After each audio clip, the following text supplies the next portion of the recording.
अस्सलामु अलैकुम वरहमतुल्लाहि वबरकातुहु। अल्हम्दुलिल्लाहि रब्बिल आलमीन वस्सलातु वस्सलामु अला अशरफिल मुरसलीन व अला आलिहि व अस्हाबिहि व अज़वाजिहि व दुर्रियतिहि व अहल बैतिहि अजमाइन। சங்கைக்கும் மேன்மைக்கும் உரிய பெரியோர்களே, சகோதரர்களே, எல்லாம் வல்ல அல்லாஹு ஜல்ல ஜலாலுஹு நாம் செய்யக்கூடிய எல்லா நற்காரியங்களையும் முகஸ்துதியின்றி இஹ்லாஸான முறையில் இறைவனுக்காக மட்டுமே செய்யப்பட்ட நல்வணக்கங்களில் நம் வணக்கங்களை அல்லாஹ் அங்கீகரித்துக் கொள்வானாக. நாம் செய்யக்கூடிய வியாபாரங்களிலும் தொழில்துறைகளிலும் நஷ்டமில்லாத ஹலாலான ஒரு நிரம்ப லாபத்தை பெற்று அந்த லாபகரமான வாழ்க்கை கொண்டு தம் தேவைகளையும் தேவை உடையவர்களின் தேவைகளையும் நிறைவேற்றக்கூடிய நல்ல பொருளாதாரத்தையும் உடல் வலிமையும் அல்லாஹ் நம் அனைவர்களுக்கும் வழங்கி அருள்வானாக. கஞ்சத்தனம் என்கிற தீய பண்பை விட்டு அல்லாஹ் நம்மை பாதுகாத்துக் கொள்வானாக. நம்மை இந்த உலகத்தில் வாழ வைக்கும் காலம் எல்லாம் நோய் நொடி இன்றுள்ள ஆரோக்கியத்தோடு வாழச் செய்வானாக. அந்த ஆரோக்கியமான வாழ்க்கை கொண்டு அல்லாஹ் ரசூலை நெருங்கக்கூடிய அனைத்து நல்ல முறைகளையும் புரியக்கூடிய நல்ல முத்தகின்களின் கூட்டத்தில் அல்லாஹ் நம்மை ஆக்கி அருள்வானாக.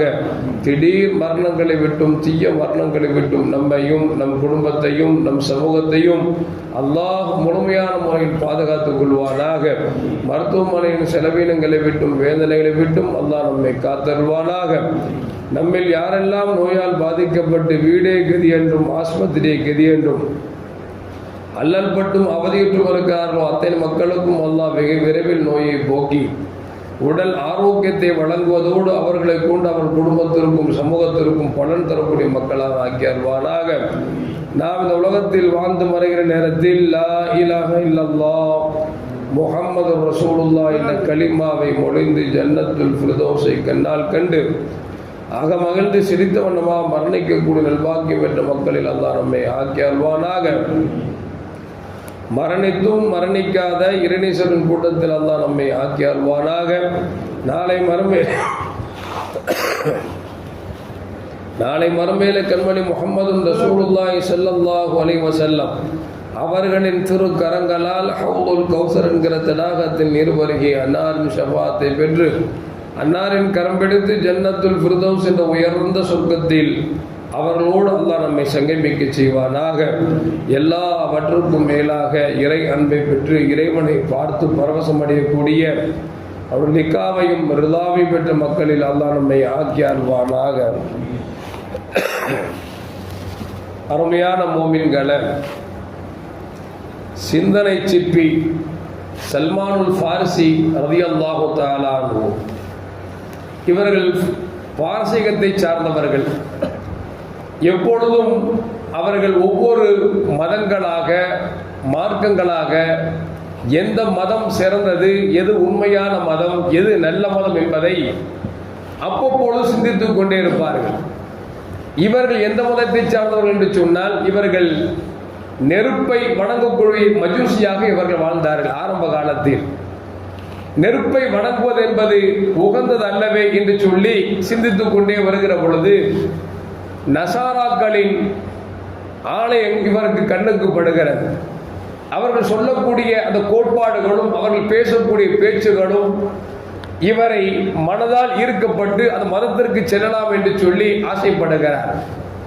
அப்பொழுது கேள்விப்படுகிறார், இந்த நசாராக்களின் தலைமை பீடமாக சிரியா தேசம் இருக்கிறது. அந்த சிரியா தேசத்தில் அந்த மதத்தின் உச்சகட்டமான தலைவர் இருக்கிறார். அவரை போய் சந்தித்து நாம் அந்த நசாராக்களின் மதத்தை ஏற்றுக்கொள்ளலாம் என்று சொல்லி சாம் தேசத்துக்கு செல்கிறார். அந்த சிரியா தேசத்திற்கு சென்றால் அந்த நேரத்தில் அந்த ஆலயத்தில் பணி செய்து கொண்டிருந்த அந்த மத குரு தங்களால் மரண நேரம் நெருங்கிவிட்டது என்பதை விளங்கிக் கொண்டு அந்த பதவியை விட்டு அவர் விலகி இன்னொரு பதவிக்கு வருகிறார். அப்படி வரக்கூடிய காட்சி நடக்கக்கூடிய நேரத்தில் இவர் போய் அவர்களை சந்திக்கிறார். ஏற்கனவே பல்லாண்டு காலமாக மார்க்கத்திற்காக உழைத்த அந்த பாதிரியார் இடம் அவர் தன்னுடைய பதவியை விட்டுவிட்டு வேறொரு பதவி கொடுக்கிறார் அல்லவா, அந்த ஏற்கனவே இருந்த அந்த பாதிரியார் சொல்லுகிறார், இதற்கு மேலும் இந்த மதம் உகந்ததல்ல. ஏனென்று சொன்னால் மக்காவில் ஒரு நபி வந்திருக்கிறார், தௌராத்திலும் இஞ்சிலும் ஜபூரிலும் சொல்லப்பட்ட அந்த நபி வந்து விட்டார், இனிமேல் அவரை ஏற்றுக்கொள்வதுதான் சிறந்தது என்று சொல்லி தங்கள் பணியை முடித்து தங்கள் பதவியை இன்னொரு கொடுக்கிற பொழுது அவர் இப்பொழுது மக்களுக்கு ஒரு உபதேசம் செய்கிறார். சொல்லிவிட்டு சொன்னார், அந்த மக்காவில் பிறந்திருக்கக்கூடிய நபி என்பவர் தர்ம பொருளை அவர் உண்ண மாட்டார், அன்பளிப்பை கொடுத்தால் உண்ணுவார் என்று சொல்லி ஒரு சின்ன ஒரு ரகசியத்தையும் சொன்னார். மேலும் சொன்னார், அந்த நபிக்கு முதுகிலே ஒரு ஹத்முன் நுபுவா என்று சொல்லக்கூடிய இறுதி நபியினுடைய ஒரு முத்திரை அடையாள சின்னம் இருக்கும் என்பதையும் சொல்லிவிட்டார். இது சல்மான் ஃபாரிசி ரலியல்லாஹுடைய உள்ளத்தை உறுத்த ஆரம்பித்து விட்டது. எப்படியாவது மக்காவுக்கு செல்ல வேண்டும் என்று சொல்லி சிரியாவிலிருந்து சில பொருட்களை வாங்கி கொண்டு மக்காவுக்கு முகமது நபி தேடி வருகிறார். வந்தால் அங்கே முகமது ரசூலுல்லாஹி ஸல்லல்லாஹு அலைஹி வஸல்லம் அவர்களை பற்றி விசாரிக்கிறார். பெருமானார் ஸல்லல்லாஹு அலைஹி வஸல்லம் தேடி செல்கிறார். சென்றால் அவங்கள போய் பார்த்துட்டு சில உயர் ரகமான பொருட்களை கொடுத்து இது நீங்கள் தானமாக சதக்காவாக வைத்துக் கொள்ளுங்கள் என்று சொல்லி கொடுக்கிறார். முஹம்மது ஸல்லல்லாஹு அலைஹி வஸல்லம் அவர்கள் உயர் ரகமான பொருளாகிவிட்டதே, யாரும் பார்க்கவில்லையே என்றெல்லாம் நினைத்து வாங்காமல் சொன்னார்கள், நான் நபியாக இருக்கிறேன், எனக்கு தர்ம பொருள் ஹராமாக்கப்பட்டிருக்கிறது, எனவே இந்த பொருள் எனக்கு தேவையில்லை என்று சொல்லி திருப்பி கொடுத்து விட்டார்.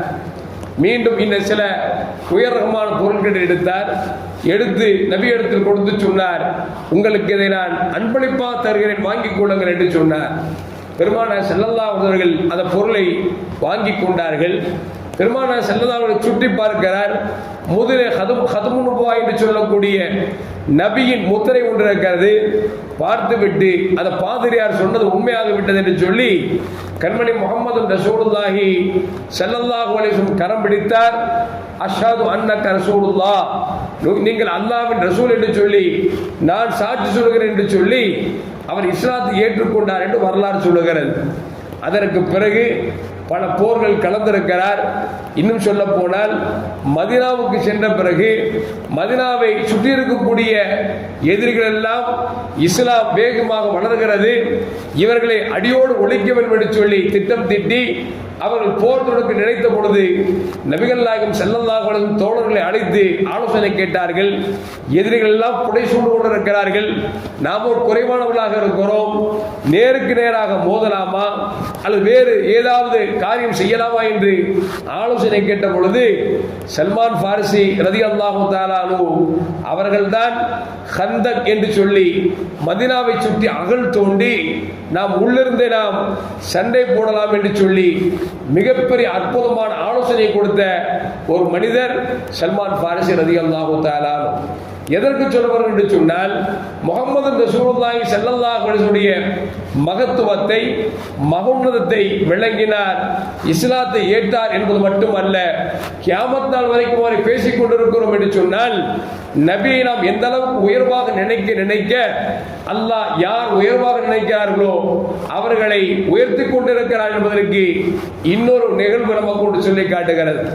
அபுல் ஹசன் ஷாதிலி ரஹ்மத்துல்லாஹி அலைஹி மிகப்பெரிய இறைநேச செல்வர் ஒரு நாள் பயான் செய்து கொண்டிருக்கிற பொழுது முஹம்மது ரசூலுல்லாஹி ஸல்லல்லாஹு அலைஹி வஸல்லம் குறித்து சொன்னார், முஹம்மதுன் பஷர் லாக்கல் பஷர்.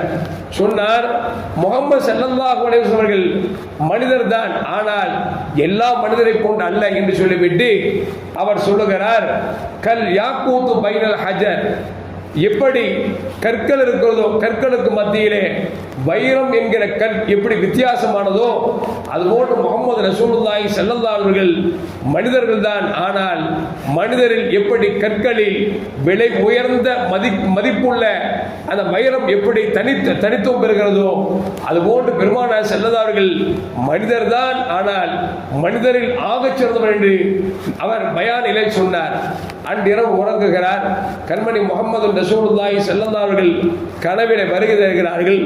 சொன்னார்கள், அபுல் ஹசன் ஷாதிலி, நீங்கள் நேற்று உரை செய்கிற பொழுது கற்களில் எப்படி வித்தியாசம் இருக்கிறதோ, கற்களில் எப்படி உயர்ந்த கல்லாக மாணிக்கம் இருக்கிறதோ, வைரம் இருக்கிறதோ அதுபோன்று மனிதர்கள் எல்லாம் பெருமானார் செல்லவர்கள் மனிதர் தான், ஆனால் மனிதர்கள் ஆகச் சிறந்தவர் என்று நீங்கள் சொன்னதால் உங்கள் பாவங்கள் மன்னிக்கப்பட்டு விட்டது என்று கண்மணி முஹம்மது ரசூலுல்லாஹி ஸல்லல்லாஹு அலைஹி வஸல்லம் சொன்னார்களாம்.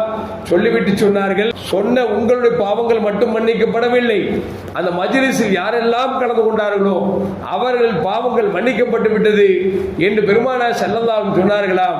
அதற்கு பிறகு அபுல் ஹசன் சாதலி ரஹ்மத்துல்லாஹி அலைஹி அவர்கள் எப்பொழுது பயான் செய்தாலும் சொல்வார்களாம், முஹம்மதுன் பஷர் லா கல் பஷர் கல் யாக்கூத்து பைனல் ஹஜர் என்று சொல்லி இந்த கலிமாவை சொல்லி சொல்லித்தான் பயான் செய்வார்கள் என்று வரலாற்றிலே பதிவு செய்யப்படுகிறது என்று சொன்னால், அருமையான மக்களே, முஹம்மது ரசூலுல்லாஹி ஸல்லல்லாஹு அலைஹி உயர்வாக நாம் பார்க்கும் வரைக்கும், அந்த நபியை உயர்த்தி பேசுகிற வரைக்கும் நம் பாவங்கள் மன்னிக்கப்படுகிறது என்பதை இந்த நிகழ்வு நமக்கு சொல்லி காட்டுகிறது.